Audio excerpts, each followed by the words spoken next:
Good day! This is Teacher Rowan. I'll be your guide in exploring Google Apps for education, for teaching and learning.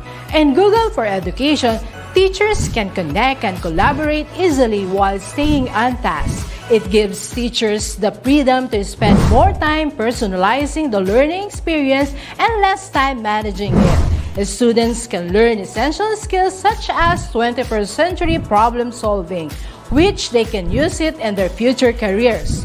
As such, the accessibility features will also help and assist every learner to do their best work. Google offers different useful applications that we can use to connect education to technology. This will help our teachers as a 21st century educators to innovate and find ways on how to make teaching and learning more exciting, engaging, effective, and flexible to the demands of the society. Let's re-explore the education experience by discovering new angles to create, collaborate, and communicate as one. Para sa bata, para sa bayan, at para sa guro. Ang pagkatuto, huwag gawing komplikado. Sulong edukalidad.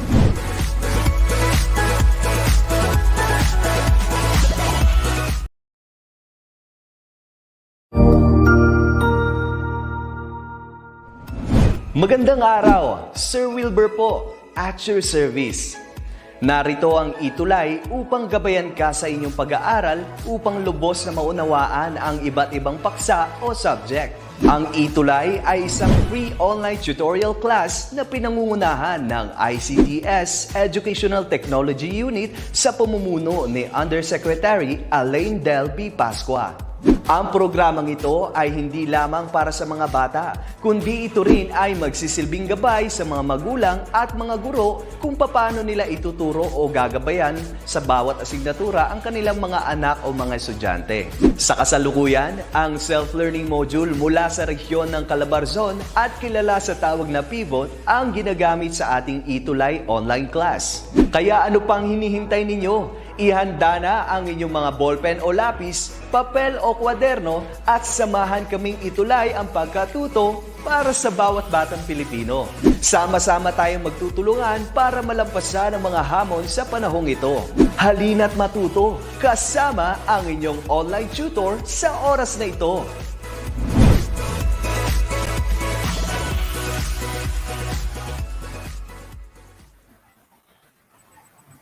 Isang magandang araw sa lahat ng mga mag-aaral, guro at magulang na nakasubaybay, nakatutok at nanonood ng ating ETUlay session ngayong umaga na Reading Remediation kasama ang inyong gurong malikhain at masayahin, si Teacher Levin. Ngayon pa lang, gusto ko nang batiin ng isang masayang pagbati ang lahat ng mga mag-aaral na patuloy sumusubaybay sa ating ETUlay sessions. Ngayon ay patapos na tayo sa ating school year 2020-2021 at sana kayo ay maraming natutuhan sa pamamagitan ng proyektong ito ng DepEd Educational Technology Unit. Ako ay naging masaya rin kasama kayo sa tuwing ako ay nandito sa ETUlay tuwing Biyernes ng 9:30 to 10:30 para sa Reading Remediation at Storytelling for Kindergarten to Grade 3 ng 11 o'clock to 11:30.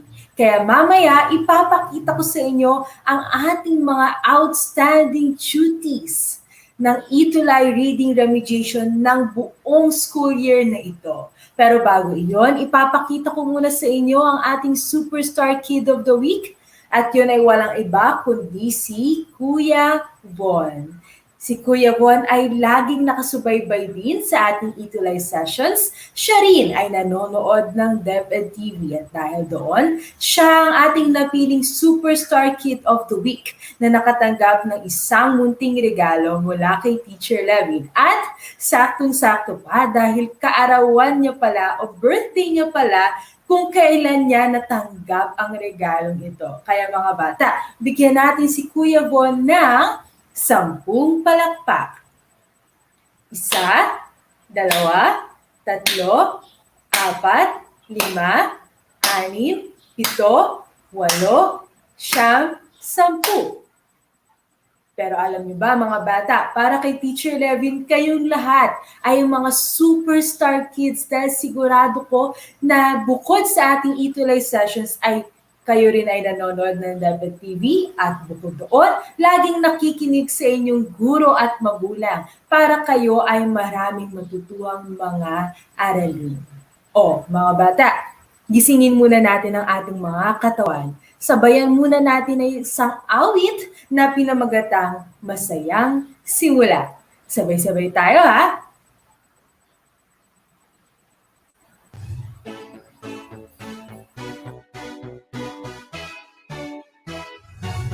Kamusta ka? Mabuti ba? Natutuwa akong makita ka. Ang ating bagong aralin, buong ngiti nating salubungin.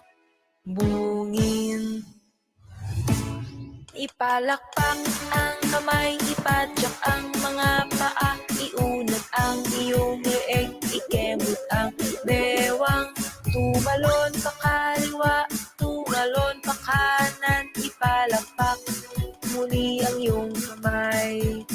Magsimulan ng masaya, halika na ika'y sumamana.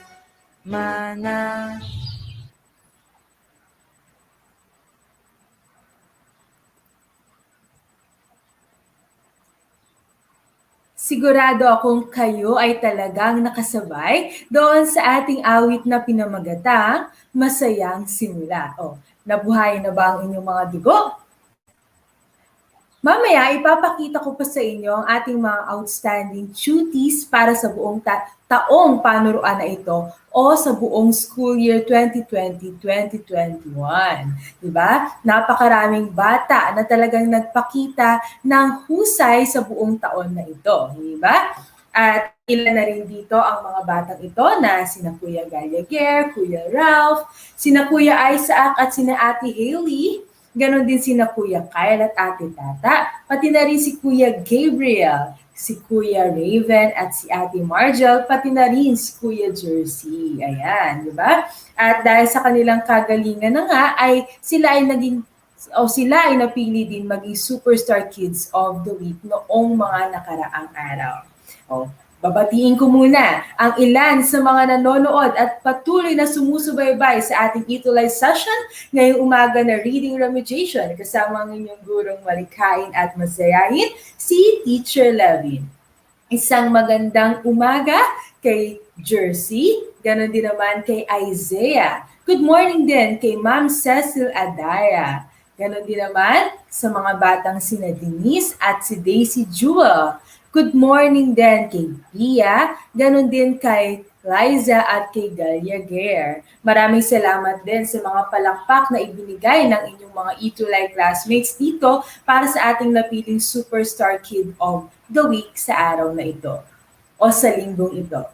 Mga bata at mga magulang at mga gurong sumusubaybay ngayon, alam naman natin kung gaano kahalaga ang pagbabasa sa ating buhay. Hindi lang sa pag-aaral, kung hindi sa ating buhay. Dahil sa pagbabasa, marami kayong matututuhan o marami kayong mga magagawang bagay sa ating pamumuhay, hindi ba? Kaya ang pagbabasa hindi lang ginagamit sa English o sa Filipino subjects, kundi pati na rin sa iba pa. Miski kahit sa matematika o sa mathematics, ginagamit natin ang reading o ang pagbabasa. Kaya ngayon, gusto kong ibahagi sa inyo ang isa sa aking mga lecture sa isang university o universidad na Philippine Normal University. Ako ay nag-aaral doon ng aking PhD at dahil doon ako ay naimbitahan upang magsalita o magbahagi ng kaalaman tungkol sa kahalagahan ng pagbabasa para sa mga bata. At kahit kayo ay nasa bahay lamang, kahit walang face-to-face classes, mahalaga pa rin na matutuhan ng mga bata ang skills o ang kagalingan sa pagbabasa. Kaya naman, ngayon mahalaga ang papel na ginagampanan ng mga magulang para masigurado na ang mga bata o mga mag-aaral ay natututong magbasa kahit nasa bahay pa lamang. Kaya dapat lagi talagang mag-partner ang magulang at ang guro para tiyakin o siguraduhin na marami pa rin natututuhan ng mga bata kahit na ngayon ay nasa pandemya tayo. Nais kong ibahagi sa inyo ang isang aralin na tinatawag na Supporting Reading in the Digital Age. Maaari nyo itong mapanood din sa aking YouTube channel. Pero ngayon dahil magkakasama na tayo at nasa huling araw na tayo ng ating session sa ETUlay, ay nais kong ibahagi ito para ma-emphasize o palawigin pa ang dahilan kung bakit ba tayo talagang nagtuturo ng pagbabasa. Umpisahan na natin ang aking episode sa PNU Talks na tinatawag na Supporting Reading in the Digital Age.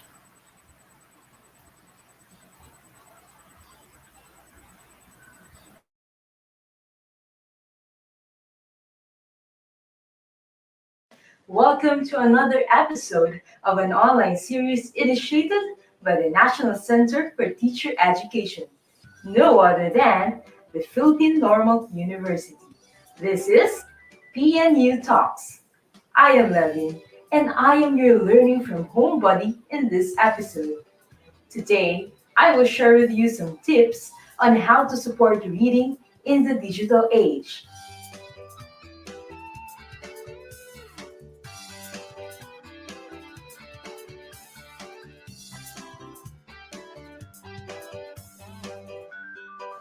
Did you know that reading reduces stress by 68%? Well, that is according to www.weareteachers.com. If you read about the failing economy of the country or the rising cases of COVID at present, then that is another story. So let me ask you, what was the first thing that you read when you woke up?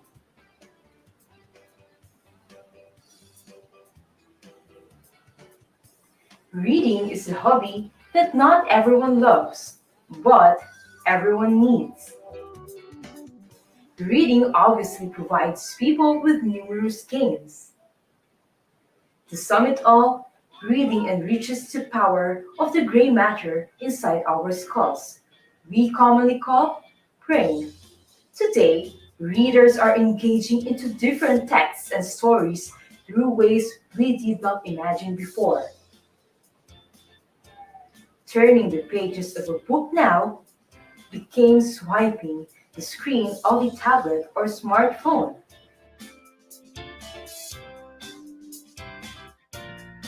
Did you know that the first ever launched e-reader is the Amazon Kindle in 2007? Access to digital text media was then expanded through the launch of Apple iPod in 2010 and other touchscreen devices in the following years. In any way, we must prepare learners to grow and shine as readers. Supporting reading in the digital age requires the continuous evaluation of the curriculum, assessment, and teaching practices. Literacy changes as society and technology change. A literate person today should not only know how to read and write, but also apply a wide range of skills, competencies, and dispositions. These literacies are interconnected, dynamic, and malleable.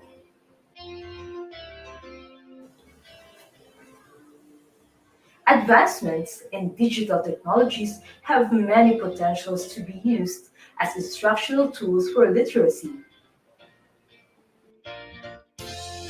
But what exactly are the implications of using digital media? Do digital screens make it easier or harder for learners to pay attention to the ideas they read? Or is there no difference from print? Various research studies have been made about the topic.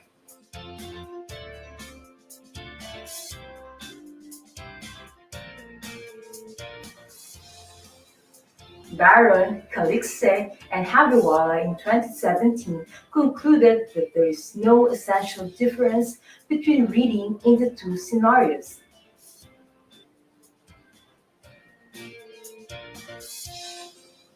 On the other hand, Ackerman and Goldsmith in 2011 found out that learners devote less time reading on screen and had lower comprehension scores. On the same year, Skugar and colleagues found that participants reported using fewer study strategies such as highlighting, note-taking, or bookmarking when reading digitally. In 2017, Barron emphasized that the biggest challenge to reading attentively on digital platforms is that we largely use digital devices for quick action. Look up an address, send a Facebook status update, grab the news headlines, and multitask between online shopping. When we go to read something substantive on a laptop or e-reader, tablet, or mobile phone, our routinary actions tell us to move things along.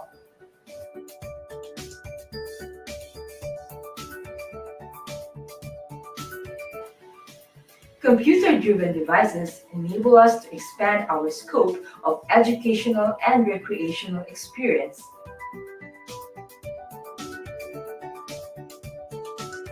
It can be tools for compensation and instruction in basic skills.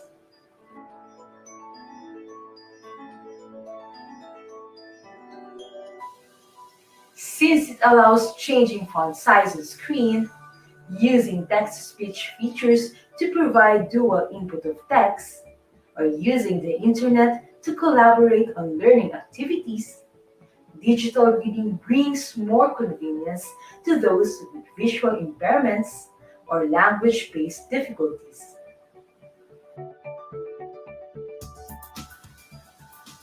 It also offers reading practice opportunities in story reading, comprehension strategies, building vocabulary, and phonological analysis for beginning and struggling readers.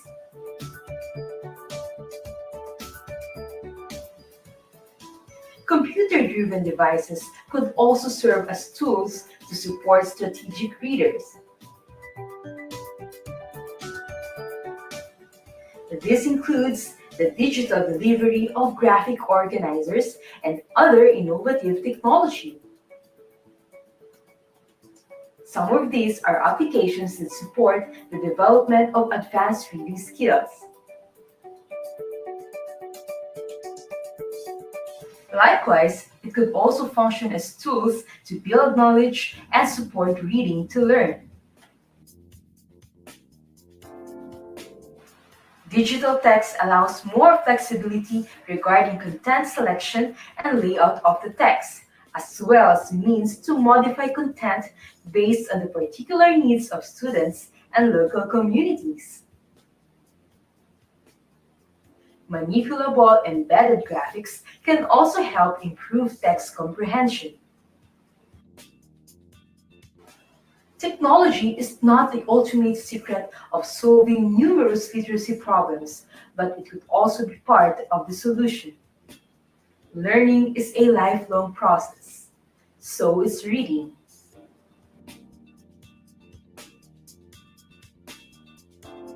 Here are two simple but practical tips to support reading in the digital age.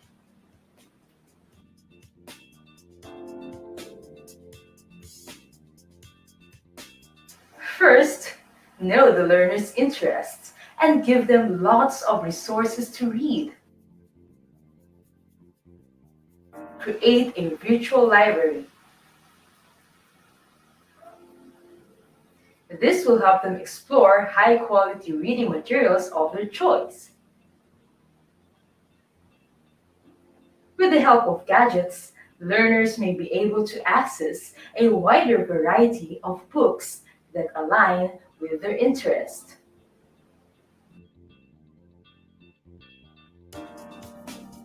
Some technology tools that would help in creating your virtual library are Moxie Reader and Flipgrid. Of course, we won't forget the famous YouTube, in which we could upload storytelling videos for learners to watch, and also Facebook, in which we could share more of our reading materials. Since learners nowadays are avid users of both, why not capitalize these applications to develop literacy? Three primary motivations for a virtual library are space, cost, and convenience.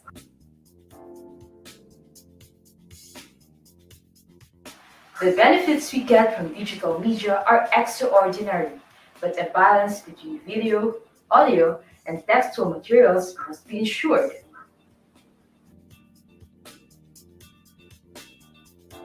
Second, foster a community of supportive and encouraging fellow readers. Surrounding learners with a positive atmosphere of other learners and adults who share the same passion for reading will open further opportunities for navigating more resources and materials.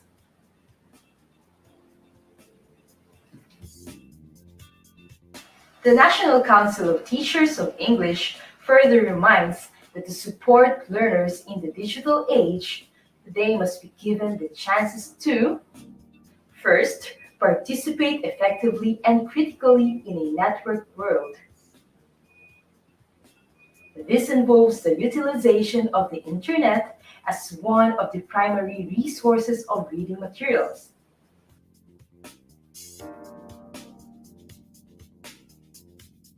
Second, explore and engage critically, thoughtfully, and across a wide variety of inclusive texts, tools, and modalities. Learners must make choices and use texts and tools in ways that match the educational or recreational purpose. Also, learners must be able to consume, curate, and create actively across contexts. This is comprised of producing original content from information derived through reading.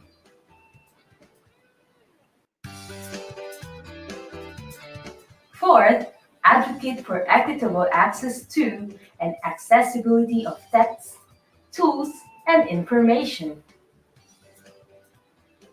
This means providing learners with equal access to reading materials regardless of age, gender, race, or socioeconomic status. Fifth, build intentional global and cross-cultural connections and relationships with others, so to pose and solve problems collaboratively. This requires the use of communicative skills in order to work collaboratively in both face-to-face and virtual environments, to use and develop problem-solving skills. Next is promote culturally sustaining communication and recognize the bias and privilege present in the interactions. This involves recognizing patterns in discourse, which are rooted in the oppression of non-dominant groups. Learners must also be allowed to examine the rights, responsibilities, and ethical implications of the use and creation of information. It is important for learners to understand the ethics or principles governing an individual or group as they interact with information in current and future contexts. Likewise, learners must determine how and to what extent texts and tools amplify one's own and others' narratives, as well as counter unproductive narratives. It is important for learners to have multiple opportunities to engage in multimodal literacy practices as means to communicate information. Last, learners must recognize and honor the multilingual literacy identities and cultural experiences individuals bring to learning environments, and also provide opportunities to promote, amplify, and encourage these differing variations of language.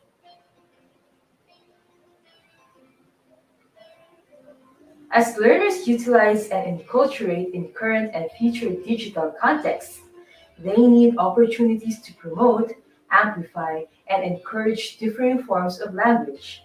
This includes variations within the same language, social and regional dialects, standard and non-standard varieties.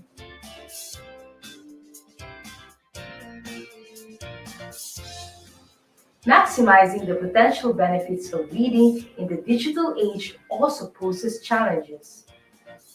To fully realize the benefits of technology, infrastructural supports must be upgraded, and professional development programs for teachers must be provided.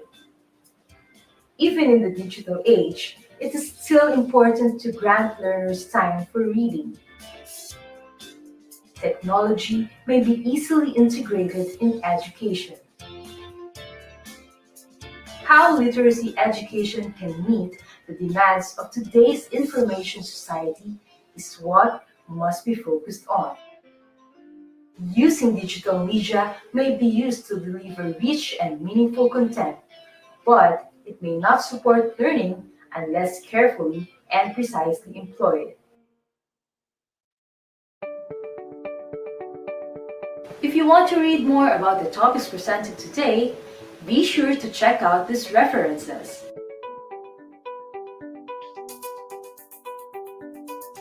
If you have any messages or questions about our episode for today, just put them all on our comments section. Also, don't forget to like and share our episode. Again, this is Levin, your learning from home buddy in this episode of PNU Talks. Remember, start the day right. Read something that would give you delight. Something that would develop in you a beautiful insight. And something that would remind you that everything will be alright. Have a wonderful day!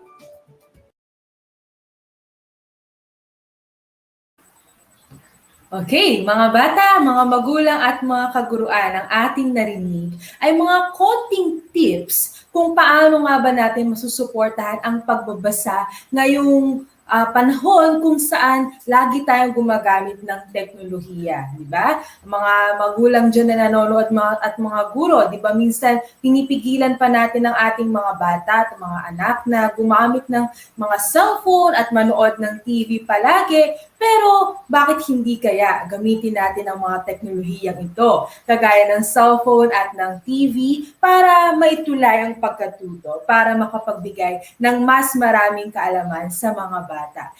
Kaya naman, andito nga ang proyektong ito, ang ETUlay na kapartner o kakabit ng DepEd TV. Ito ay isang proyekto na kabilang sa DepEd Online kung saan kami, mga tutor, mga guro, ang magbibigay ng mga dagdag o mga karagdagang kaalaman sa mga mag-aaral na hindi man nila nakukuha sa regular classes na wala ngayon dahil pandemya, ay mayroon pa rin dahil nga sa proyektong ito na tinatawag na ETUlay. O hindi ba mga bata? O ngayon, siguro oras na para ma-awardan o ikilala naman natin, bigyan natin ng pagkilala ang ating mga outstanding ETUlay tuties para sa reading remediation. Mayroon ditong napili na 10 tuties na talaga namang kapag may tanong si Teacher Levin ay laging sumasagot at sila din yung laging nagpapadala ng mga larawan sa aking personal Facebook account na sila ay nanonood ng hindi lang ETUlay kundi pati DepEd TV. Kapag tinawag ang pangalan ng mga batang ito, lamang na palakpakan natin sila.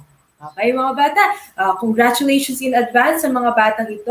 At tandaan, kahit hindi nyo makita ang inyong larawan dito at inyong pangalan, kayo ay outstanding pa rin at mahusay pa rin sa aking paningin dahil tayo ay nakaabot sa hulihan o sa end ng ating school year at sama-sama tayo dito sa tagumpay na ito.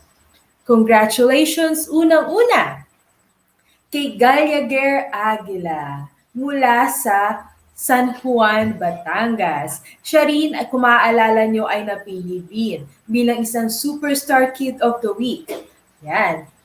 Congratulations, Gallagher Aguila, ang ating unang outstanding ETUlay tutor para sa reading remediation. Sunod naman ay si Princess Jamela Niega, ang ating sunod na outstanding ETUlay tutor para sa reading remediation. Si Princess Jamela naman ay napili din bilang Tutor of the Week at lagi niyang kasama ang kanyang mommy sa kanyang pag-aaral ng mga aralin.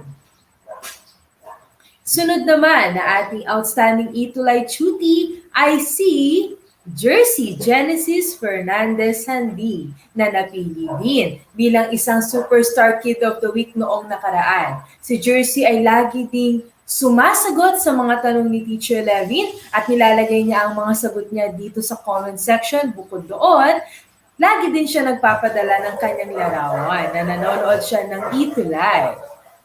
Ang ating sunod naman na outstanding ETUlay tutor para sa reading remediation ay walang iba kundi si Princess Lian de Vera. Congratulations, Princess! Ayan, kung makikita niyo sa kanyang larawan, siya ay nanonood naman ng DepEd TV. Diba mga bata? Bukod sa pagsubaybay sa ETUlay, siya rin ay sumusubaybay sa DepEd TV. Kaya naman, isa rin siya sa ating outstanding ETUlay tutor.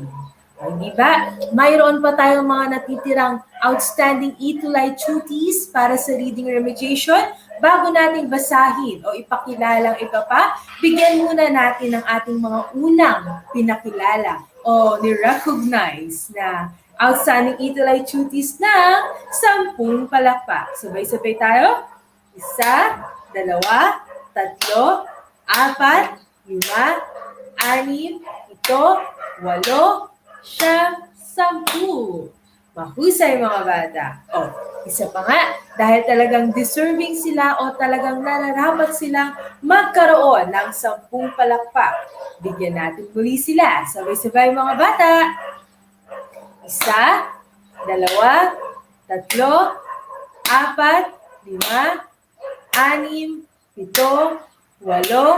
6, 7, 8, 10. Mahusay. Pumunta tayo sa ating susunod na outstanding ETUlay tutor para sa reading remediation. Siya ay walang iba kundi si Daisy Jewel Magbanwa na mula naman sa Pangasinan. Si Daisy Jewel naman ay lagi rin kasama ang kanyang mommy sa pag-aaral. Siya rin ay napili dati bilang outstanding or tutor of the week. Kaya ngayon, dahil sa kanyang patuloy na pagpapadala sa akin ng kanyang larawan at sa kanyang patuloy na pagsagot sa ating mga ETUlay sessions, siya rin ang ating napili bilang kasama sa mga outstanding ETUlay tutors para sa reading remediation. Ang ating susunod naman na outstanding ETUlay tutor para sa reading remediation ay walang iba kundi si Gabriel Alan Escobedo na nagmula rin sa San Juan, Batangas pero ngayon siya ay lumipat muna ng tirahan sa Davao. Pero kahit si Gabriel Alan ay nasa Davao na, ay patuloy pa rin siyang sumusubaybay sa ating mga ETUlay sessions. Hindi lang kay Teacher Levin kundi pati sa mga ibang guro na narito sa ETUlay. Congratulations, Gabriel! At ang ating susunod naman na outstanding ETUlay tutor ay walang iba kundi si Kelvin Agustin. Tingnan nyo, napakaganda ng kanyang ngiti habang nanonood ng ETUlay session na reading remediation. Kaya naman, isa rin siya sa ating mapili. At ang susunod naman ay walang iba kundi si Alessandra Saklamitaw.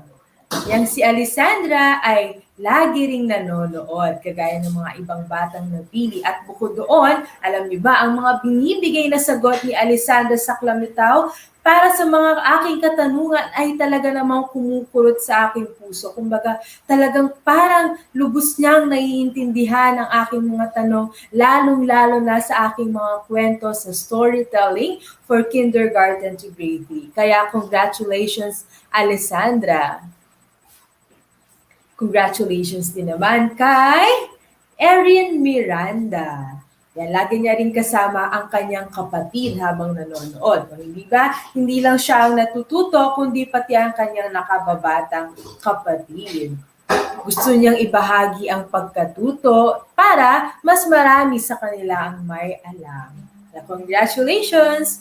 Congratulations din naman kay Kaniel Rave Dacalios Garcia, ang isa pa sa ating mga outstanding ETUlay tuties para sa reading remediation. Si Kaniel Rave din ay laging nagbibigay ng kanyang mahusay na sagot sa aking mga tanong. At tuwing reading remediation, siya ay laging nagtatype ng mga pantig at mga salita, maski mga pangusap. Ibig sabihin talagang siya ay nakatutok at siya ay laging nanonood. O mga bata, mula sa ating mga natutuhan kanina sa aking ipinanood sa inyo at mula rin sa mga pinag-ipon-ipon na nating mga karanasan dito sa ETUlay, gusto ko kayong tanungin muli.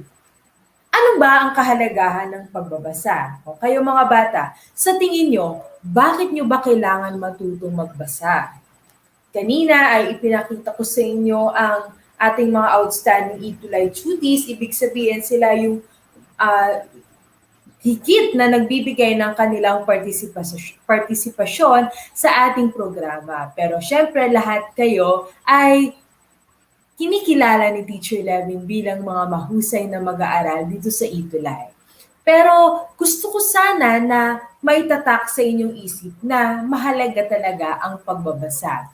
Na kahit tayo ay nasa panahon na laganap na talaga yung teknolohiya, ibig sabihin, mayat-maya tayong gumagamit ng ating cellphone, mayat-maya tayo nanonood ng ating TV, mayat-maya tayo nagbubukas ng ating laptop, hindi na pala gaanong ginagamit ang normal na libro. Yung talaga may mga pahina, hindi ba? Parang nakakalimutan na ang paggamit ng mga libro o mga aklat na ito. Pero kahit na hindi na tayo gumagamit nito, ay pwede pa rin pala tayong matuto ng pagbabasa gamit ang mga teknolohiyang cellphone, laptop, at TV. Ang mahalagang kaisipan dito, bakit nga ba natin kailangan ng pagbabasa? Bakit tayo kailangan matuto nito? Bilang bata, bakit nyo kailangan matuto ng pagbabasa? Maaari rin siguro sumagot ang mga magulang, hindi ba? Babasahin ko rin ang inyong mga sagot. Para sa inyo, bakit nyo rin kailangan turuan magbasa ang inyong mga anak? Sige, basahin natin ang ilang mga sagot dito, no? Na kung bakit kailangan talaga ang pagbabasa. Sabi ni Hans Ezekiel, kailangan daw ang pagbabasa upang tumalino lalo at lumawak ang kaalaman. Tama kayo. Tama ka, Hans. Ang pagbabasa kasi ay nakakatulong para matuto tayo ng maraming kaalaman. At kagaya ng sinabi ko sa inyo kanina, ay hindi lamang sa aralin ng English at Filipino, kundi pati sa ibang subjects o aralin kagaya ng matematika, science, aralin panlipunan. Paano ba tayo nag-aaral? Hindi ba tayo ay nagbabasa? Kaya kung hindi tayo marunong magbasa, paano natin mapapag-aralan ang mga ibang asignatura na ito? Kaya tama ka, Hans. Kailangan ng pagbabasa upang tumalino lalo at lumawak ang kaalaman. Medyo hawig naman dito ang sagot ni Gallagher at ni Alessandra na ang pagbabasa ay kailangan talaga para madagdagan ang kaalaman. Bukod doon, bukod sa parang nadadagdagan ng ating kaalaman, Yan, ang ganda ng sagot ni Erin. Gusto ko ang kanyang sagot na kapag ka nagbabasa daw, para siyang nagta-travel. Diba? O parang naglalakbay. Tama. Dahil kapag nagbabasa tayo, lalo na ng iba't ibang mga fairy tale, sa aklat, parang tayo ay nakakapunta sa iba't ibang lugar, hindi ba? Halimbawa, sa kwentong Jack and the Beanstalk, mayroon dong isang malaking halaman na tumubo doon sa bukid dahil yon sa tinanim ni Jack na mga buto, di ba? At habang tayo ay nagbabasa, parang naiisip natin na andun talaga tayo sa bukid at nakikita natin mismo ang beanstalk o ang malaking halaman na tumubo, di ba? Dahil sa pagbabasa, lumalawak hindi lang ang ating kaalaman, kundi pati ang ating imahinasyon. Ang imahinasyon o imagination ay kailangan o isang importanteng kasanayan o skill para makabuo pa tayo ng iba't ibang bagay. Halimbawa, tayo ay nakabasa ng isang kwento na gustong-gusto natin at tayo ay parang naka-travel sa lugar kung saan nakabase ang kwento kagaya ng sinasabi ni Erin.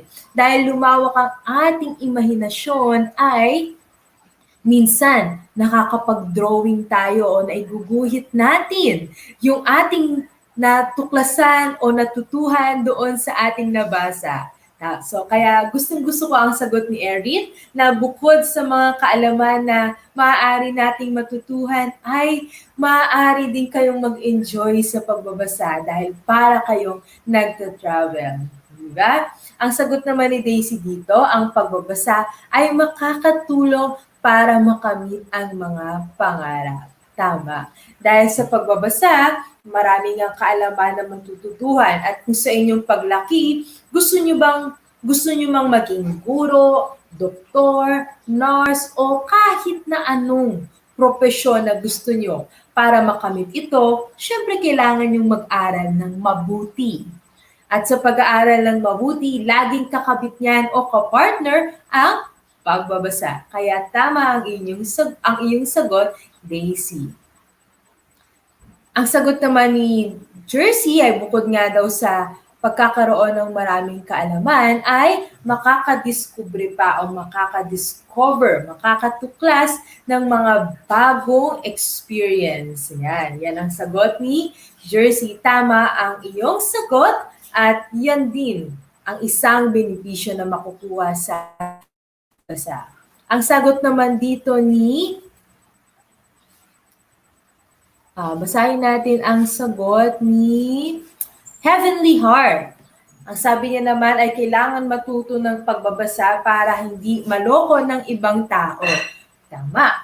Maganda rin ang iyong sagot. Dahil halimbawa, may ipinakita sa iyong papel at nakasulat doon ang mahalagang detalye. Maaari ka nga namang maloko kung hindi mo mababasa ang laman ng papel na yon at sasang-ayon ka na lang, no? Halimbawa kasi kapag hindi marunong magbasa, titingnan na lang natin ang nakasulat doon at sasang-ayon na lang tayo. Paano kung mali pala ang nasa papel? Ay dinaloko na tayo. Naku, paano yun? Magiging mapanganib yun, hindi lang para sa ating sarili, kundi pati sa ating mga mahal sa buhay. Kaya tama ang iyong sagot, Heavenly Heart, kailangan matutong magbasa para hindi maloko ng ibang tao. Sabi ni Erin dito ay marami daw siyang storybook at kasama dito ang Disney Mini Storybook. Mahusay kung ganon. Ibig sabihin, ikaw ay binibigyan ng iyong magulang ng mga aklat na babasahin. Makakatulong talaga ito para ikaw ay matuto magbasa. Pero tandaan, Erin, at sa iba pang bata na nakikinig ngayon, mahalaga na bukod sa pagbabasa ng mga storybooks na ibinigay sa inyo, ay mas palawakin pa ang kasanayan sa pagbabasa sa pamamagitan ng pagsubaybay sa ETUlay. Ano pa? Ayan. Marami ding nagsabi dito na mas mauunawaan daw ang mga nilalaman ng mga nakasulat kapag marunong magbasa. Tama lahat ang inyong sagot.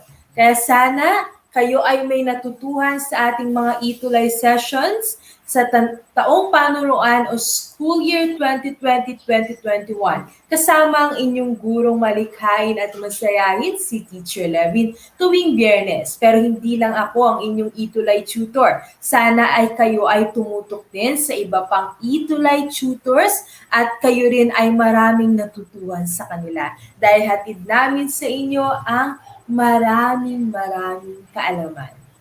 Kaya mga bata, tayo ay magpapahinga lang ng isang linggo at abangan ang inyong mga tutors na makakasama din sa inyong ETUlay Summer Camp. Huwag kalimutan mga bata, ito ang ating assignment, no? Kahit magbabakasyon na, may assignment pa rin. Bakit? Dahil gusto ko na tuloy-tuloy pa rin ang inyong pagkatuto. Unang-una, manood at mag-subscribe sa official YouTube channel ng DepEd TV. At yun ang DepEd TV Official. Nandiyan nakalagay ang link. At kung gusto niyo naman i-download at paulit-ulitin din basahin ang ating mga reading materials at resources na ginagamit dito, pwede naman kayong pumunta sa aking YouTube channel na ang pangalan ay Teacher Levin. At kayo din ay mag-subscribe. Kung gusto niyo namang manood sa Facebook ng ating mga aralin, punta naman kayo sa official Facebook fanpage ng DepEd Edtech Unit. Andiyan din ang link inyong nakikita at huwag din kalimutang i-like at i-follow ang Facebook fanpage na ito. Meron pa.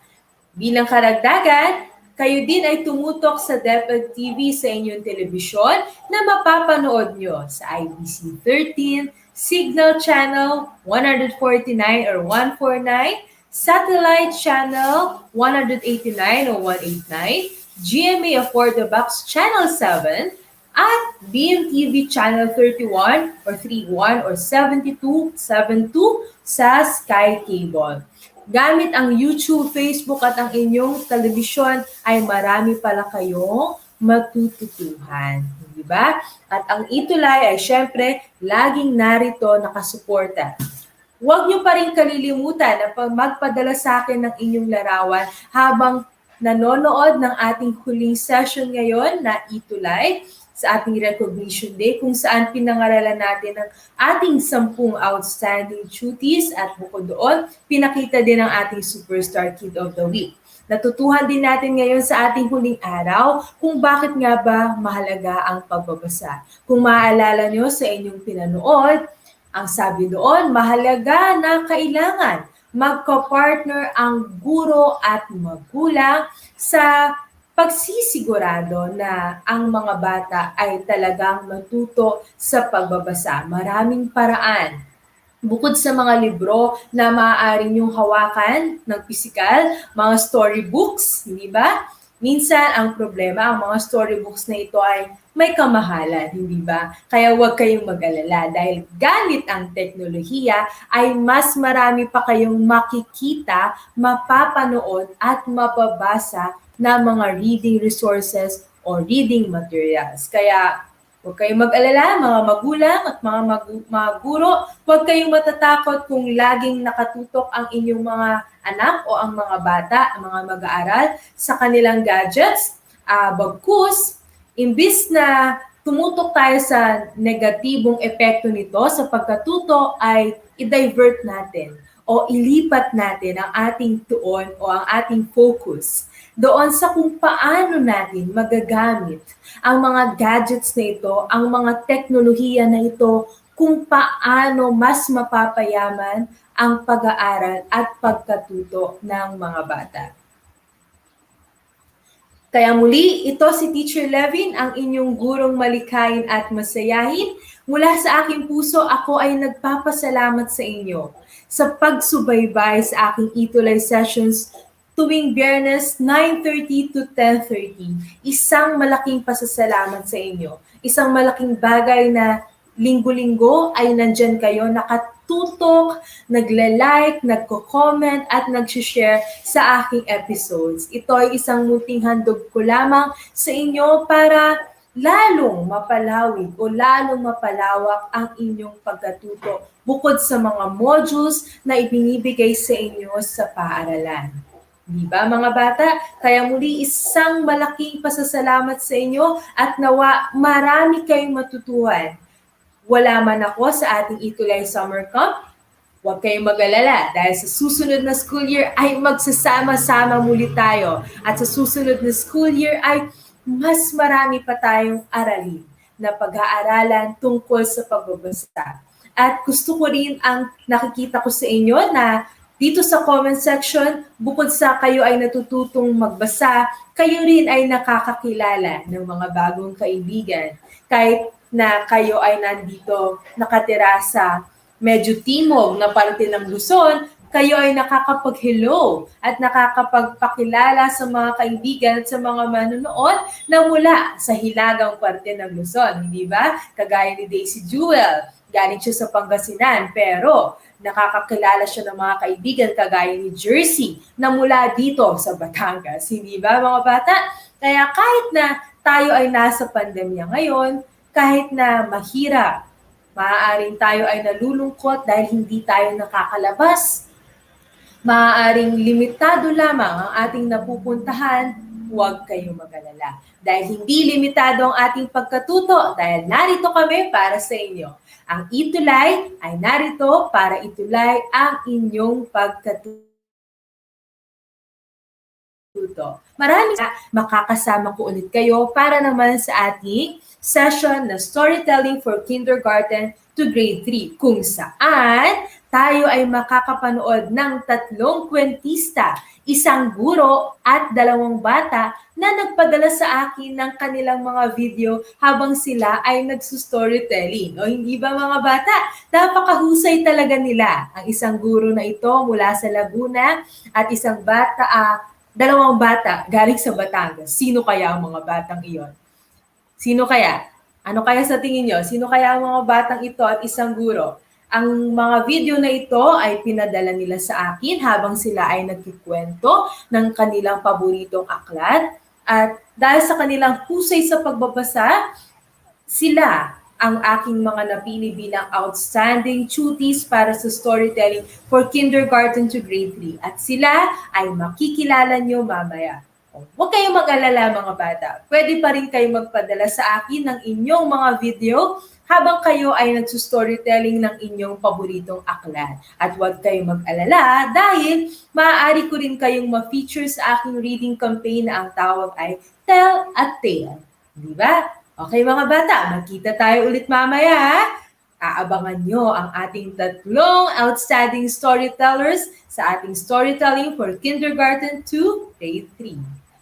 Muli, maraming salamat sa inyo at hihingi rin pala ako ng tulong sa inyo sa pagboto bilang dahil ako ay isa sa mga nominado sa Most Enthusiastic Tutor at Outstanding Storyteller for Kindergarten to Grade 3. Kaya maaari niyong buksan ang link na nakapost sa DepEd Edcational Unit at pakiusap lang kung kayo ay mayroong oras, mangyari lamang na iboto si Teacher Levin bilang ang inyong Most Enthusiastic Tutor at Outstanding Storyteller for Kindergarten to Grade 3.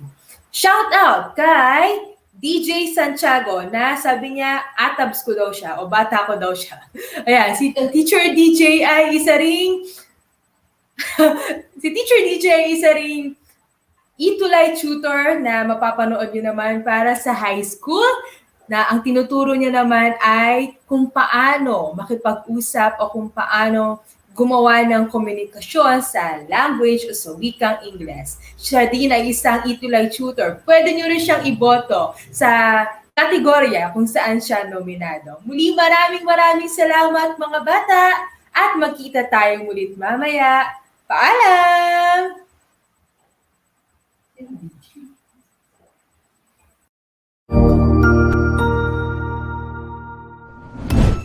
Cognizant to the needs of our learners, parents, and teachers, the Department of Education provided us with powerful tools for productivity that will allow us to foster critical thinking skills, problem-solving skills, communication and collaboration skills to be compassionate, responsible global citizens. Join us and discover new ideas in our series of professional development training program with the ICTS Edtech Unit and Microsoft Education Philippines. Together, We will equip our learners and empower our fellow educators for a dynamic future. Para sa bata, para sa bayan, at para sa guro. Sulong Edukalidad.